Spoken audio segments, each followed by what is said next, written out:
Hello, how's it going? Welcome, everyone. Hope you're doing well. Welcome, welcome. Andrew Mations, hello. Uh, Welcome to the stream. So, Nicholas Saval, hello.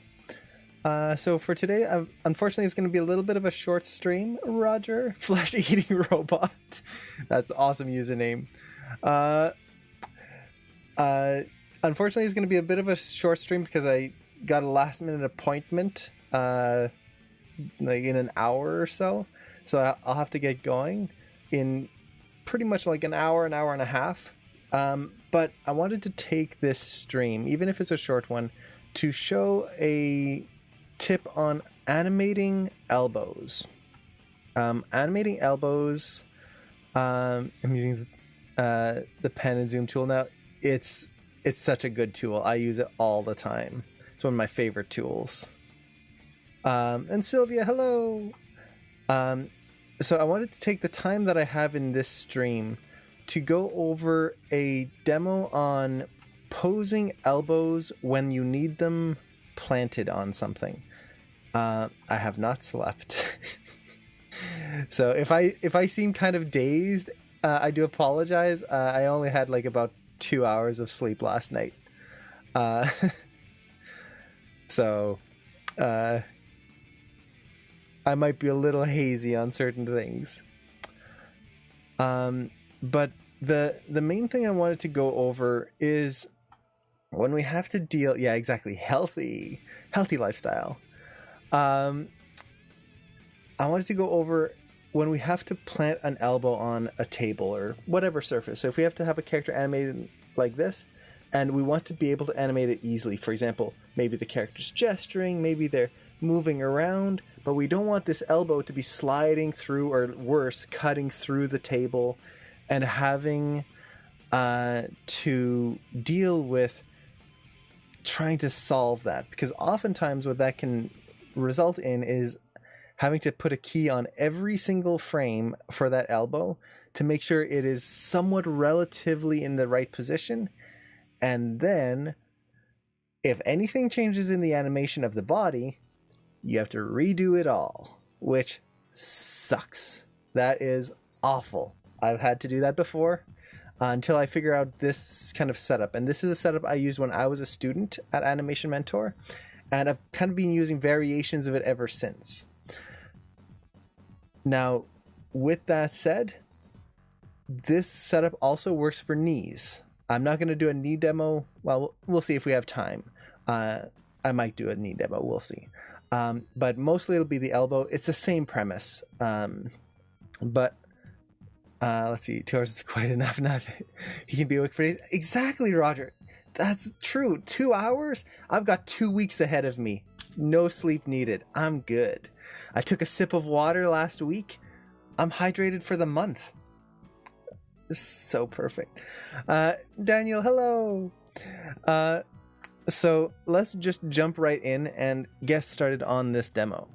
So let's say we've got a scene here, and apologies for the kind of crude posing here. I literally posed him out a minute before the stream started. But I just wanted to show kind of a scenario where we would have a situation that could be troublesome. So we've got a character here. He's leaning on a bar or a table. It's a tricky situation. Now, as I've posed this character out, no problem. I've got the pose, done. But now, let's say we've got animation in here. What happens if suddenly I've got to animate this character and maybe they have to anticipate before pushing off against the bar? So their hips have to come down and then push away. As soon as I bring the hips down, the arms are cutting through the table. And already we can start running into a lot of issues. So we push the hips down, maybe a little bit forward, like so. I'm not going to pose out the whole body. And Spicy, hello, I'm doing well. And Daniel, how's my favorite Bo Pratt and my favorite Cameron Pratt? We're doing well. Busy, but good. It's a good busy. So the character dips down here, and now the elbows are cutting through the table. So what we have to do now is we will need to, and actually, I'm going to set some keys so we can really see the full process here. So we've got a key on frame 1. Let's go to frame 2, set another key, and the hips are going to come down, and this is going to be a simplified version of the process because there would be a lot more. There would be chest rotations. I'm just going to rotate the hips, so maybe he anticipates this way as well. Okay, so we've got all of this motion in place. Now, in order to keep that elbow in place, I'm going to have to go back one frame. Okay, move the clavicle up to get the shoulder in place. Okay, move the shoulder over here. Oh shoot, now the wrist cutting through the table. Got to move that up. But now the wrist, if I'm looking at it from one frame to the next, now the whole wrist is sliding, and suddenly I am in a nightmare situation. And this is one frame. What if I've got my character sliding across the bar, or like he's holding on and he's just kind of slowly drooping down like half drunk or something? I am in a world of hurt. But I'm using FK right now. What if we used IK? So let me just undo this. So for anyone who's not familiar with those terms, FK is forward kinematics. It works like our arm. I move the shoulder, that moves everything else below it. Move the elbow, that moves everything below that. It moves forward through the body. What if we use IK, so inverse kinematics? This will work where we can animate the wrist and everything else kind of moves along. So I'm going to take this arm and snap it to IK. Okay, we've got this arm in place. Perfect. Now I won't have to worry about that hand moving, but I'm still going to have problems. So if I do the same thing, move the hips down, you can see it's staying much better in place here. And like so, okay. I'm not so far off. The hand's in place, so really, as long as I can animate the clavicle and kind of get that back down in place, I can use this PV and kind of reposition the arm. And that's not so bad. It's got a slide to it, but I might just... The wrist would have to be repositioned anyway, but I have more control. Yay! Great. Okay. But keep in mind, the hand is on the table right now. What if we have a different situation? And this is the situation that gets people. What if, instead of his hand on the ground, he's like this, and he's gesturing to people as he's kind of talking, and he's maybe sliding around, hey, yeah, and he's gesturing and like maybe a drink in his hand and cheering. How do we do this? If we're in FK, we're going to have the same problem of trying to counter that elbow to match that position all the time. It's a pain. If we're in IK, oops, oh, snap to IK, suddenly we're in a world of hurt, because anytime we move, that elbow is just moving randomly, and we're going to have to really fight this arm to get that elbow in a somewhat close position. I have a quick animation question I ran into last semester. If you have a lot of keyframes blocked out the way you want it, splined, but you want to change a character's pose without affecting other keys. Sorry if what I asked sounds vague.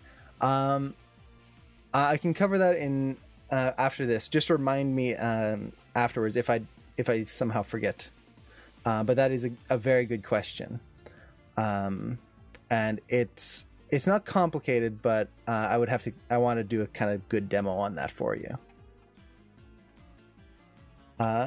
So let's say we've got this scenario. How do we make this easy to animate so that we are not fighting the rig?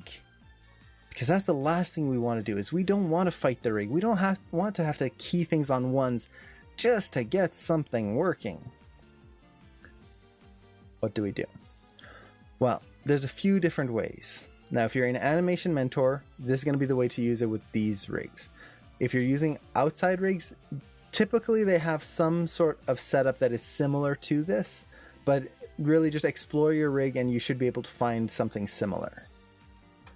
So the easiest way to get the elbow to stay in place is set the arm into IK mode like this, and now select the elbow PV. The pole vector, the PV, is what directs the angle of the elbow. Well, if we select this, there is an attribute here called snap elbow. If I turn this on, we get horrible results at first, but what's happening is instead of that PV controlling the direction of the elbow, now it's controlling the position of the elbow. What this means is I can now just take this and place it on the table here, and no matter what I do with the body, that elbow stays in place. Done. Elbow is in place, and now instead of having to try and counter the IK control or the shoulder control to match where the elbow should be, I have full and direct control on the actual elbow position. This alone, without doing anything else, will make your life easier. It is going to give you proper control over that elbow and the connection between the shoulder and the elbow versus having to fight this kind of back and forth, and like you're trying to move the elbow but using the shoulder or the hand. These two extremes. No, you want to control the elbow. So this alone is going to make a difference. But there's a problem with this. Two problems technically. One is, as this goes, you can see his arm kind of stretches and squashes quite a bit. This is an AMRig issue. I shouldn't say an issue, it's an AMRig feature, which we don't really want a lot of times for this, because as the arm stretches and thins out, it makes it easier to notice if that arm is not quite right. So what you can do is select the arm control up here and turn off auto squash and stretch. What this will do is make it so that no matter how I move this arm, you notice that it's keeping the same mass to it. Well, technically it's not keeping the same mass, because if it was keeping it and stretching, it would thin out, but it's keeping the same form, I should say. This makes it easier to hide any little bits of stretch or squash. How far can you stretch it? You can stretch it like crazy. So you can go really, really crazy with that. So this, turning that feature off will allow you to cheat the squash and stretch a little, so you don't have to be so meticulous. And it's easier to kind of hide if the arm isn't quite right. Okay. But we've got another problem. We will have a hard time keeping this arm consistent. And depending on how long the shot is and how much this character is moving, this can be another nightmare situation to fall into. If it's a short, like, oh, just place the elbow, move the hand a little bit, and then come off, yeah, that's fine. Don't need any more than this. But what if it's like 500 frames of a character acting with the elbow on the counter, and they're talking and they're waving their arms around? Well, first of all, if I move anything up here, the arm is stretching. You can see no matter what I move on the body, that elbow is locked. So I'm going to have to be very careful to maintain that length of the arm. Not only that, with this arm in IK, I'm going to have a hard time making nice, clean arcs, because like this, I'm pivoting from my elbow. So it's spinning around from this point, and it creates these nice arcs. But with IK, I'm going to have to try and create these arcs without accidentally growing or shrinking his arm. That's tough. That can be very, very annoying to deal with, and trying to keep this consistent length to the arm and not have it like shrink or grow or feel off. So how do we make that easier for ourselves? We fixed one problem, but we've kind of added a couple more. How can we make that easier? Well, Maya has a really cool tool that'll help us with exactly this. So the problem, let's solve problem number one. The arm is inconsistent lengths, and we have no way of really dialing in that length. Well, what I'm going to do is I'm just going to reset the rig's position. So if you've already got animation, what I typically do is I'll go to frame like -10, set a key here, and just repose the character in into a default state. The reason I like the default state is because it's going to be very helpful in making sure we have the default position to things. So I'm just going to reset the spine, and I'm going to just leave that arm over here alone. So dip, rotate the spine back into place, and I'm going to set the arm into FK mode. The reason I'm using FK is because it's going to be a much more consistent length. Okay. So this is his arm length from this point to the wrist. We need to know what that is. In order to do that, what we can do is first, I'm going to select the root control here and make sure that I can see his skeleton. That's the actual joints of the rig. I don't want to look at the geometry. The geometry squashes and stretches. It's got muscle to it. I want to look at the length of the bones. That's going to be much more helpful to us. So I've turned that on. Next, I'm going to go to show, and I'm just going to turn off the geometry. Once again, we don't really need to see it. And actually, just to show you what we're doing here, you can see the bones in the body now. That's all of these. What we need is the distance between the shoulder to the elbow, and then the elbow to the wrist. So let's turn off the geometry. I'm going to go to show, turn off polygons, and now we've got his skeleton right in here. And I'm going to go to create measure tools, distance tool. Now what the distance tool does is it measures distance. So for example, if I click down here and then click over there, it creates two locators and measures the distance between them. Nice. But it's got a cool feature with joints and parts of the skeleton. So let's undo that. Now, I could measure it and just kind of click here and here, but that's going to be inconsistent. You can actually see it's created way over there, offset from the skeleton. I don't want that. Instead, what I'm going to do is I'm going to hold down the V key, V as in Victor. And you can see what this does is it activates point snapping up here at the very top. With point snapping active, I'm just going to middle mouse click, let's undo this. So hold down V, click on the joint of the shoulder, and then while still holding down V, click on the joint of the elbow, like that. And now you can see it's actually measured to those joints. It's snapped those locators to the joints, and it's given us the length of the arm. Now let's do it for the lower arm. So hold down V once again, click, click, done. We've got the length of the upper arm and the lower arm. Once you have these numbers, write them down and just put it off to the side. You don't have to go too far. We don't need exact numbers. As long as it's like within the ballpark, we're good. So we've got those numbers. Great. Now the really cool feature about this is now that we've created it, and because we snapped it to those joints, if I move the arm, the measurements follow along. So what this means is now if we go, and I'm going to turn off our joints, we don't need these anymore. Boop. Show our geometry. If we go forward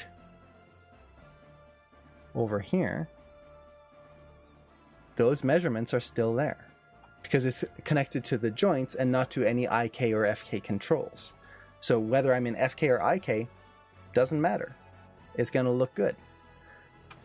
And now we can see exactly what the length of the arm is. And I can see that that elbow is a little too long. If you remember the number, the upper arm is a value of 26.91. The lower arm here, 25.78. So now, as I'm animating, I can very quickly make sure that that arm is staying a consistent length. So if he pulls back, I can slide that elbow along the table to the right amount and keep it consistent. Do I have to be exact? No, like 27-ish is going to be good. So you don't need to do any parent or constraint. That locator is going to follow the joint exactly. Because I snapped it when I created it, Maya is smart enough to go, oh, you want to measure the distance between these joints? Let's create the constraints for you. And it's done. Now, I will say, I believe in older versions of Maya, you still had to constrain them to the joints. But I think anything newer, like 2015 and newer, I think it auto snaps it. So now, as I'm animating, all I have to do is double check these lengths. So for example, this is a little long. I should be at 25.7-ish. So let's bring that arm back. If I need to repose it, maybe he brings his hand up here. As long as I make sure it's about 25.7-ish, I know that I've got a good length. And now I can pose out the hand and the arm easily without guessing and hoping that the arm is not stretching over time. And halfway through the shot, I noticed that his arm is like twice as long and he didn't notice, and it's just kind of slowly stretching over the last 300 frames. I know exactly how long it is, and I know exactly where I need to adjust it. So for example, maybe he's got his arm on the table and then he brings his shoulder back like this. Well, that shoulder, or that elbow, you can see it slides like that. Well, do that. So really crank that up. And now that elbow, I just select the PV in here and move it back. And I could even just select both of these together and move them together like that. And get to my 26.9 approximately. And maybe I'll just bring the clavicle down to get the rest of it. There you go. And now I know exactly where to move it. Let's see, is changing the world space of the elbow vector a standard feature among rigs? The type of thing I'd be surprised to not find in a rig. The world space of the elbow vector. Do you mean like snapping it to the elbow like I've done here? Or the actual space here? That is standard in most production quality rigs. I would say that not all rigs have it, definitely not. But usually nowadays most rigs have a variation of it in some way. So keep an eye out for it. And there are workarounds to this, but it depends on the specific rig. So if your rig doesn't have it, you can usually kind of find a way to fake it, but it is very dependent on how that rig is set up. So with this, we now have a setup that allows us to animate with clarity. We know exactly what we need, and we don't have to worry about any extra details. We're done. We can just keep animating. But we've still got one other problem, and that is it's still a pain to animate certain things. Specifically, if I put my elbow here and I want to do this and like really dip down and have all of these big grand hand gestures, my elbow is gonna be a pain because I'm animating an IK, which tends to be linear motions unless you add a lot of keys, and I'm still fighting that length all the time on that lower arm. IK is not a fun thing to work with in this case. So what can we do to make this easier on ourselves? How can we make animating this more fun, basically? So what I like to do, and this is, again, if it's a short scene, this is enough. I don't need to do any more. I can just kind of brute force it, and it's going to take me less time than setting up a whole thing. But if this is a really long shot, I definitely want to make sure I have the setup I need to get easy animation in here. So let's go back to our pose here. So we've got our FK arm. Now what I'm going to do is, and let's see, where do I want to set this up? Usually you would want to do this before you have any keys in place because it's going to change things quite a bit. Let's actually just do it on this frame. So actually, I'll compare. I'll do one more frame here, and then we can kind of go back and forth. So set a key here, and let's reset this spine once again.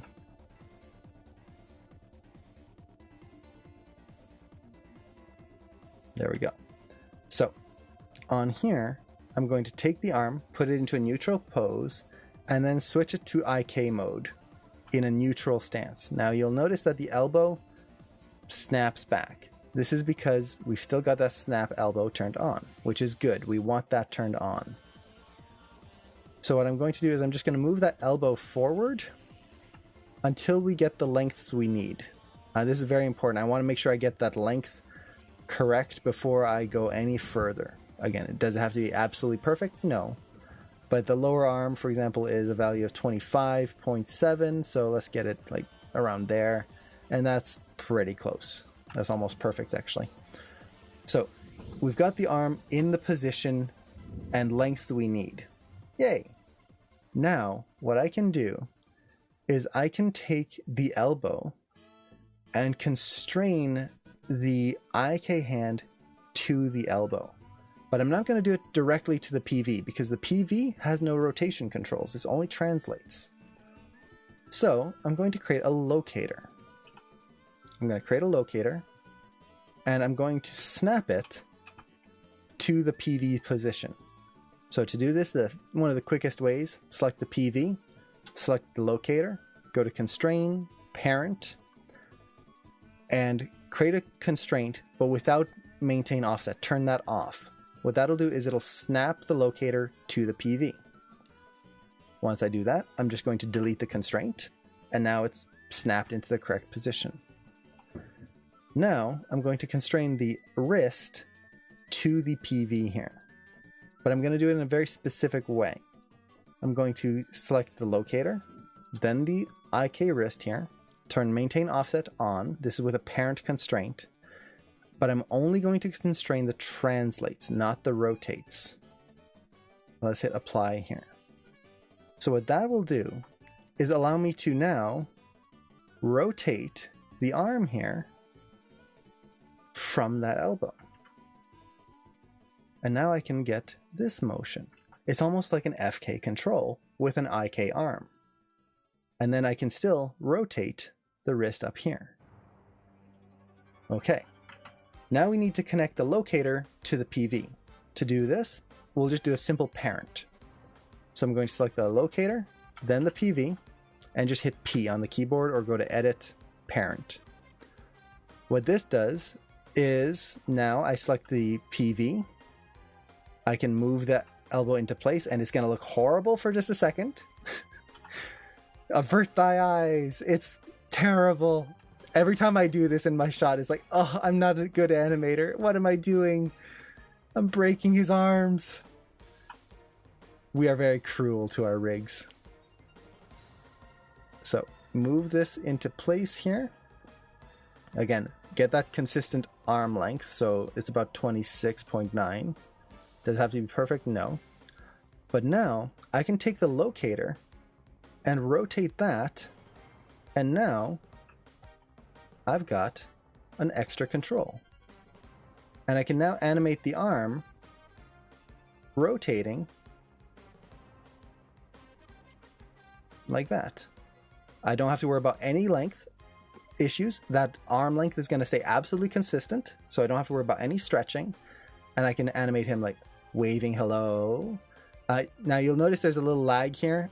I actually tested this just to make sure it would work before the stream. There was no lag, so I'm guessing this is just because I'm streaming and it's kind of creating this little processing issue. But you can now see that I can animate the hand very easily, and I can just do this, where the hand is on the table, and I can animate like that, do all of these gestures, done. The only thing I need to do now is make sure that the length of the upper arm stays consistent. So again, if he pulls his arm back here, select the PV, move it back. And now I'm only focusing on one number. So at this point, I could even just take this and hide it. So maybe turn off the visibility. I would still personally want to keep it just to double check. But now I only have one set of numbers that I need to worry about. Now, with this, those are such adorable emotes. Now with this, we do want to be careful that we don't accidentally move the locator, because now we're going to start offsetting things, which could be kind of cool in some ways, but you're going to get weird results. So to do this, select your locator, go into the channel box, select your translates, right click on it, and you can either just lock selected. This way I cannot move them. Or because you're not going to be moving them anyway, and these don't matter, you can right click and lock and hide selected. This way you don't even see them. They're not even there. Who needs to worry about it? Same with the scale. Once we've got it in place, don't need to worry about the scale. Lock and hide selected. Now we just have rotates. And LMZ Bubbles, thank you so much for the follow. Yeah, exactly. If you're animating an arm wrestling shot, this makes it so much easier, because you can have one character where you set up this control, the other character you lock their elbow to the table and just constrain one hand to the other. So one hand is leading, the other one is just following. And now you're just animating the one hand with an FK style control, getting beautiful arcs, and not having to worry about any elbow pops whatsoever. This makes life so much better as an animator. We went from having to fight, especially consider a long shot, like 500 frames. We went from having to tear our hair out trying to keep things consistent and trying to manipulate that elbow one frame at a time to hopefully keep it in place and not have it move around and wiggle, to just set a key and I'm done. The locator is parented to the elbow. You cannot constrain the locator to the elbow because it creates a feedback loop. The way the arms work is that the locator, or sorry, let me, there we go. That arm was bugging me, it didn't update. So the way the IK arms work is that the PV is actually being somewhat controlled by the wrist. So there is a connection in there by default. So if we constrain the wrist to the locator, and then the locator to the PV, what that's doing is a feedback loop, because now the PV is technically controlling the wrist, but the wrist is also controlling the PV, and Maya does not like that. So it won't even allow it. But with parenting, we're not creating a connection, we're just putting it into the hierarchy. So we have much more control, and it's not breaking any of the rigging and doesn't create a feedback loop, basically. So we're kind of going around the issue. Now, the big thing here to keep in mind is that you now have two controls to control the elbow. You have the translates and then you have the rotates. But this still makes it a whole lot easier to deal with than having to try and manage lengths of the arm. Now we just have one length to deal with, and that's it. Everything else is nice and simple and easy. And then if we need to bring the arm off the table, all I'd need to do is set the arm to FK, and now I can animate the arm off the table. No problem. Now he raises his arm and I can do all the acting I need.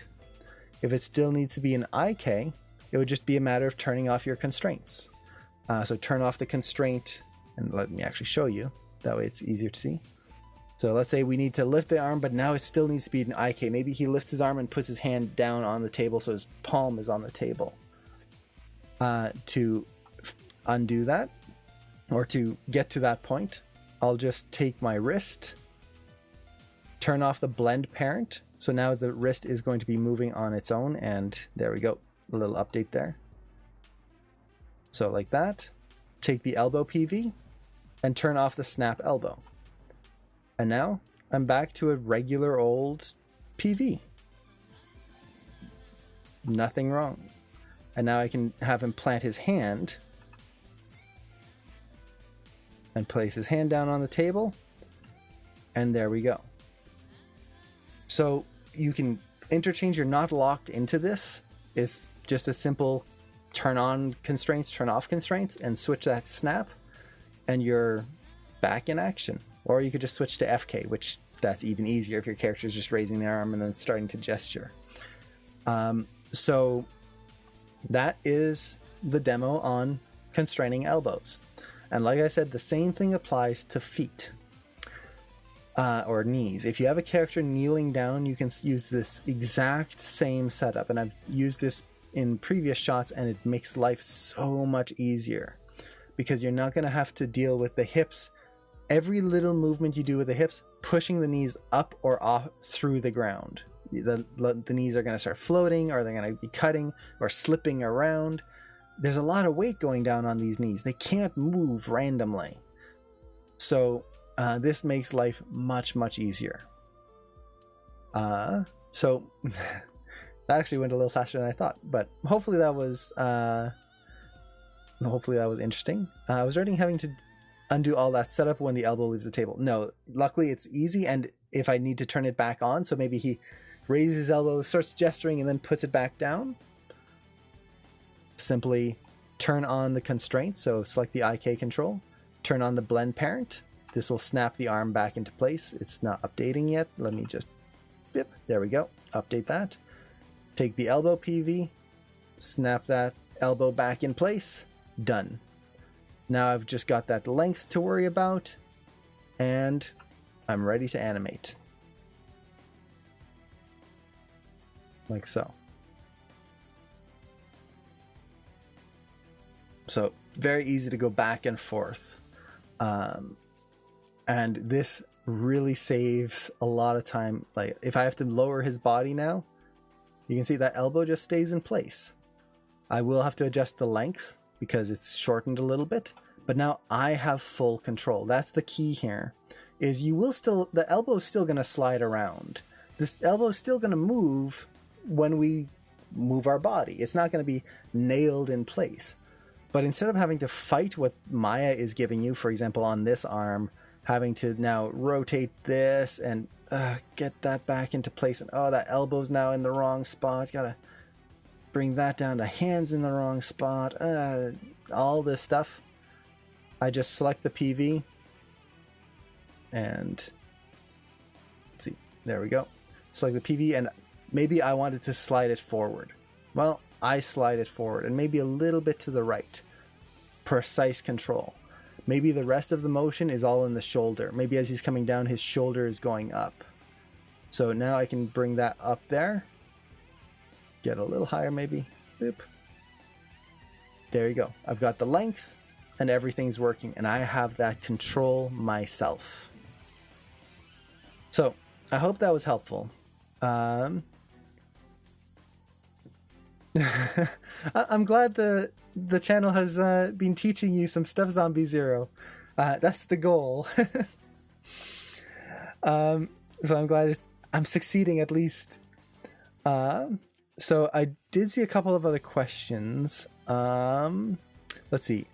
My hypershade is showing up blank, and I don't know what to do. If the hypershade is showing up blank, typically resetting preferences will solve this. So if you open this up and it's just a blank window and it doesn't load anything in, let's see. Trying to think if there's anything other than a preference reset that would help. There's a couple things you can try before resetting your preferences, because resetting your preferences means any plugins will need to be kind of reset up. All of that stuff can be a pain. All your undo settings, all your animation settings will have to be reset. So the first thing is go into your settings and preferences. So go to Windows, Settings, Preferences, and then Preferences right there. And then there's a few things to try. First, go to the animation menu set, switch your evaluation mode from parallel to DG, or vice versa. This this changes the way Maya processes information. Typically it's for animation, but it can sometimes help with other features in Maya. If that doesn't work, you can go to the display settings and switch your rendering engine from OpenGL to DirectX 11. That can sometimes help. That will require you to reset or restart Maya if you change that, so you'll just close it and open it up again. And then, was there another area?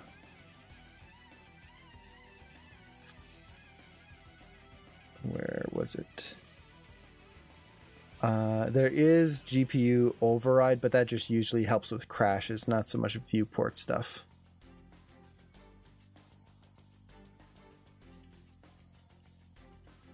Yeah, I would try those two things first.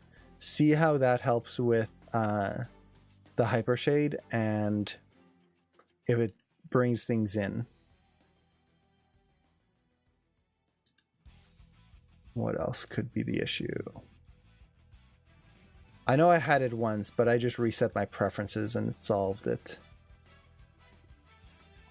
And I'm guessing like none of these menus are coming in too, so nothing in here would be helpful. Yeah, try those options there, and then if those don't work, try resetting your preferences. And the easiest way to reset your preferences, especially if you're testing and maybe it's going to work, maybe it's not. If it's not, you don't want to lose everything. So what you do is just go into your Maya folder. So this would be in your users. So let me find this on my system and then I'll show you the folder. So this is going to be local disk C usually, users, and this is assuming you're on Windows. If you're on a PC, if you just Google Maya preferences folder, it'll show you the directory. So app data, so here. So if I go to actually no wait, this is for older versions of Maya. New versions of Maya have changed it so it's easier actually. Yay. It's always nice when it's easier. So you just go to your users folder, documents, Maya, and then select the version of Maya you want to reset. So I've got a bunch of different versions here. In this case, let's say 2019, and you've got your prefs folder. This is your preferences. All you need to do is rename it.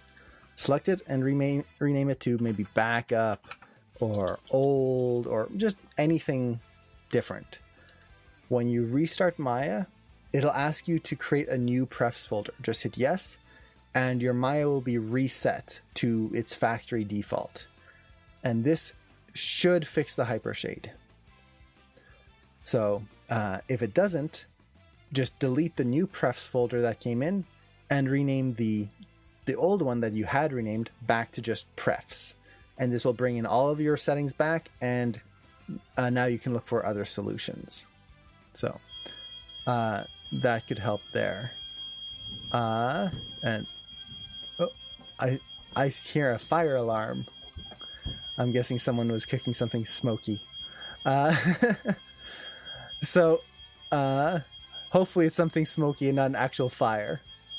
Now there was the animation question here. Let's see if you have, I'm sorry about the noise. I hope it's not too loud. Let's see, if you have a lot of keyframes blocked out the way you want, it's splined, but you want to change a character's pose without affecting other keys. Cameron's actually checking. I can hear him checking upstairs. If he suddenly runs and pulls me away, I'll know there's a fire. Oh, there you go. So let me actually open up another scene here. And is it going to be right in here? Do I have it? Okay, yay. So let's say we've got a complex shot. Yeah, it definitely keeps me awake. Now I'm awake. Now I can keep streaming for hours. It's the ultimate alarm clock. So, and is this the right? No, wait, this is just the rig itself. So, boop. And let's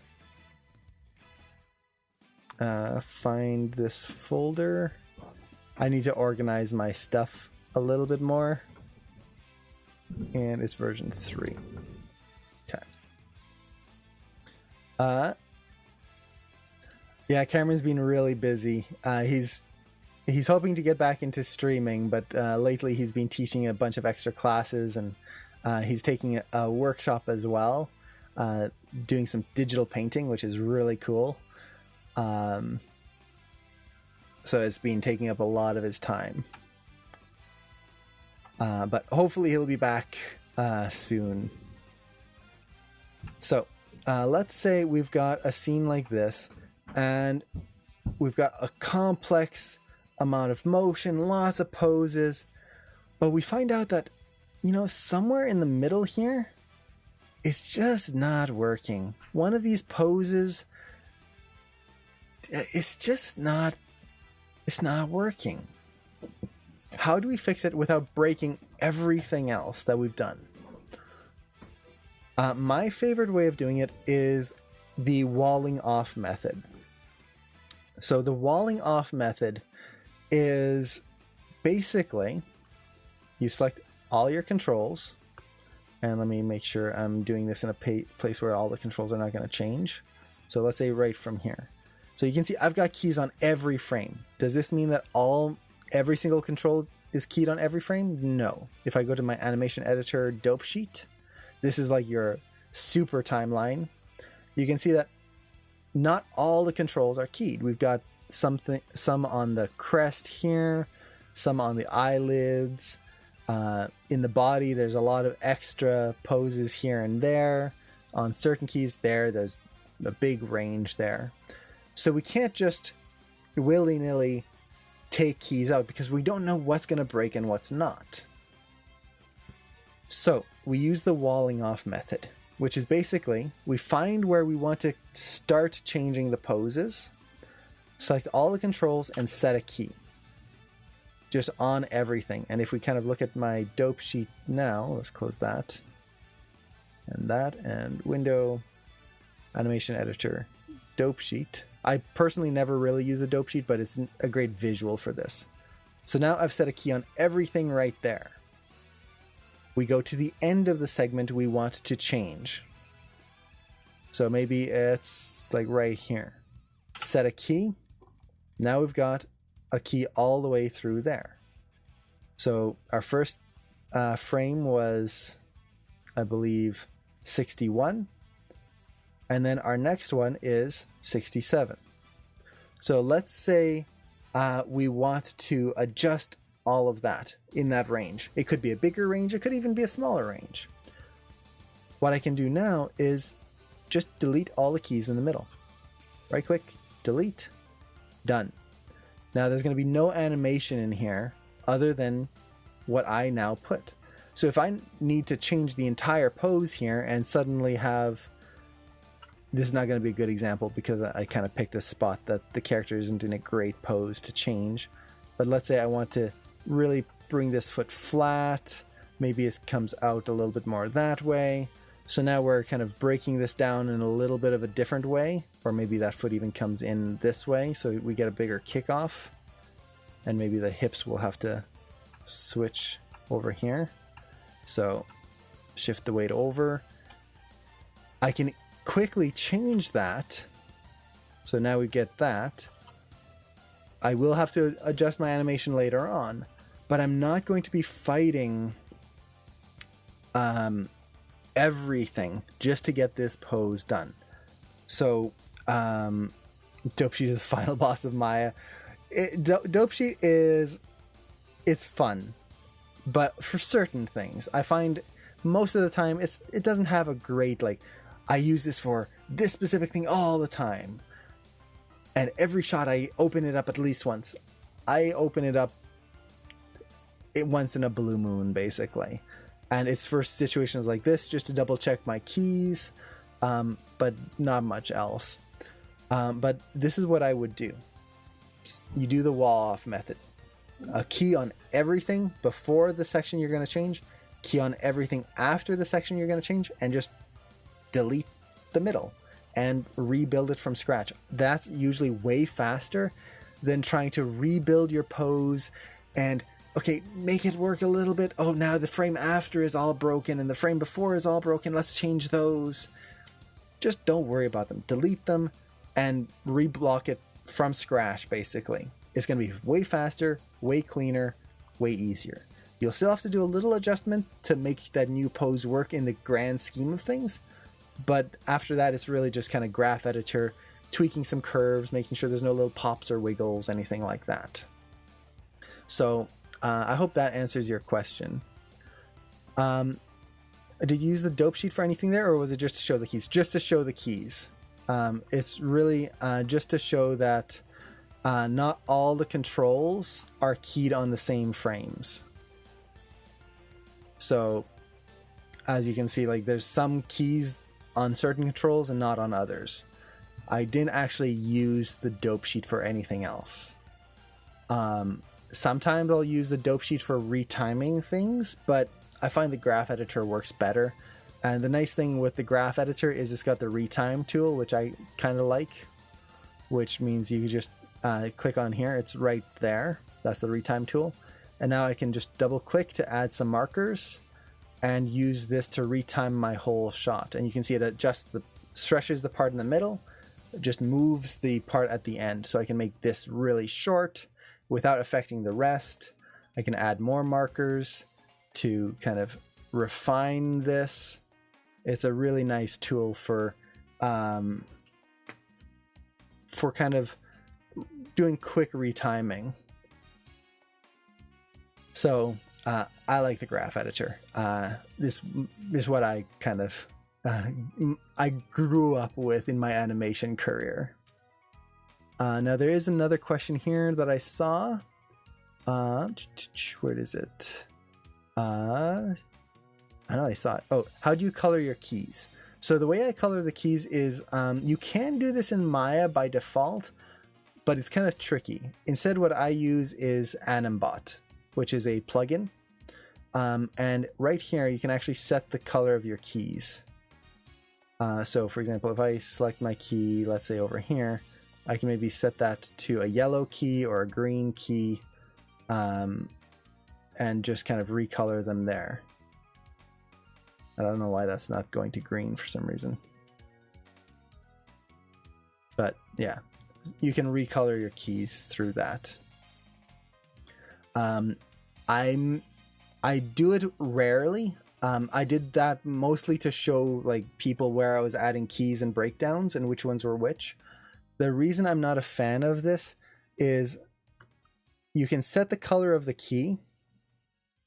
So let's say this is yellow, but as soon as I hit S to set a key myself, it goes back to red.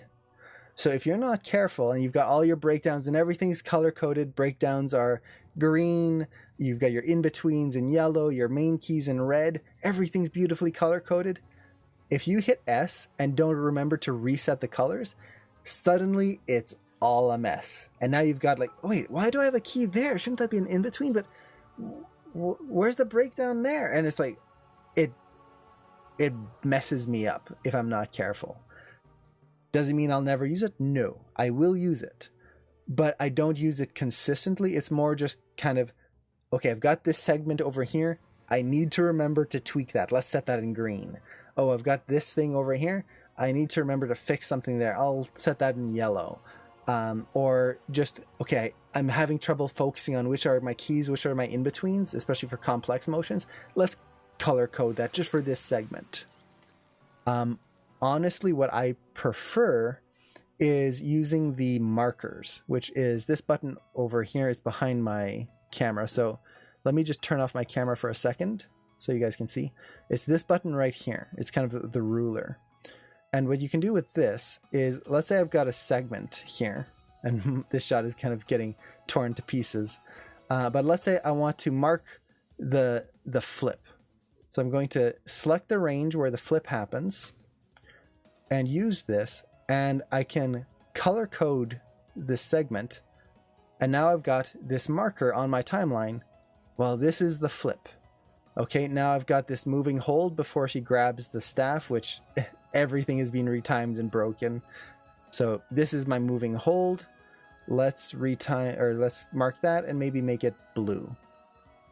And then, okay, we've got this segment here at the end where she goes to grab, and maybe just before this grab here, I'm going to color that purple. So now I can easily see what segments of my shot things are happening in, and I can kind of get a visual of my timing. So for example, the jump is really quick, and then it kind of holds for a long time, and then it's really holding right here. This next segment is quite long. So it lets me visually see my timing and my kind of segments of the shot. I personally prefer that over color coding keys. This I'll use a lot more. Is one better than the other? No, it really depends on the situation. And I will use both. And is it like a make or break thing where it's like, if you don't use this, your shots are never going to work out? No. For anyone who's like never used these before, don't worry about them if you don't have this tool. It doesn't really add that much. It's just more for kind of cleanliness, I guess you could say. Is that a retiming tool move your keys and subframes? It does, unfortunately. So you can note, if you notice here, I've got keys on frames 77.89, 79.38, 80.86. So once you retime your animation, always make sure to select it all, select that range, right click, snap. Now I believe, I haven't tried this yet, I haven't had a chance to get Maya 2020, but I believe there's a feature in Maya 2020 where it'll automatically snap your keys as you retime, which is going to be amazing. I can't wait for that. That's a feature I've been wanting since I started animating. Yeah, for now, just make sure to snap it yourself. It's not that tricky. Now I'm just going to reopen this so that make sure I don't save. I don't want to ruin all of my animation here. And yeah. Does anyone else have any other questions? I'm unfortunately kind of right at the time limit here because I do have an appointment in basically about 45 minutes that I have to drive to. But if anyone has any other last minute questions, I'd be happy to go over it. And I did want to say thank you, Gasper and Tamaska, for the follows. And also, Brandon, thank you so much for the bits. I really appreciate that. Brandon, this is all the water I have. I have to make it last. This has to last me a week. I might just like take the osmosis of it, let it sink into my skin. Ah. There you go.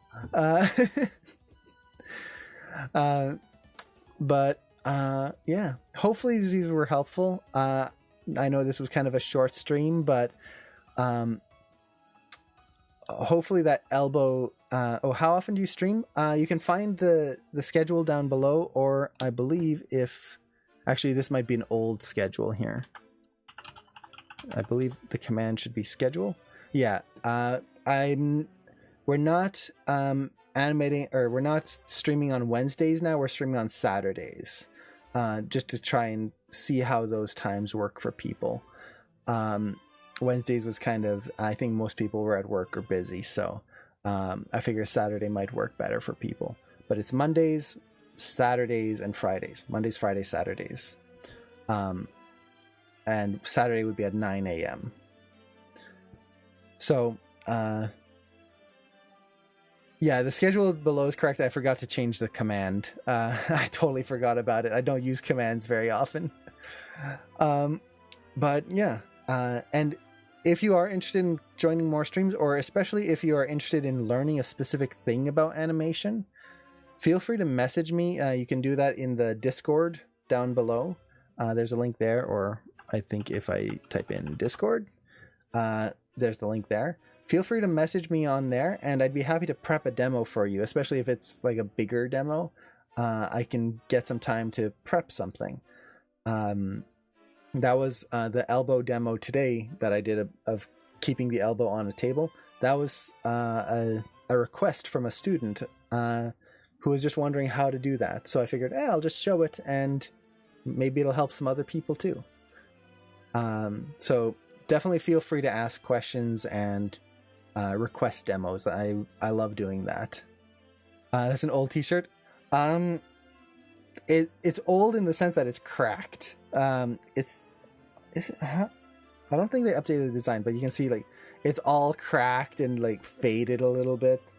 I think this shirt I got when I graduated, so that was probably 2014, 2015 ish. So yeah, it's a little bit older.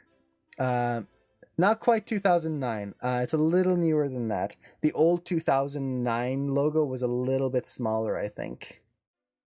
Or maybe I could be wrong on that. But they're so comfy. I love the material. The AM shirts are always so nice. But mine is from 2007. Now that's a classic design.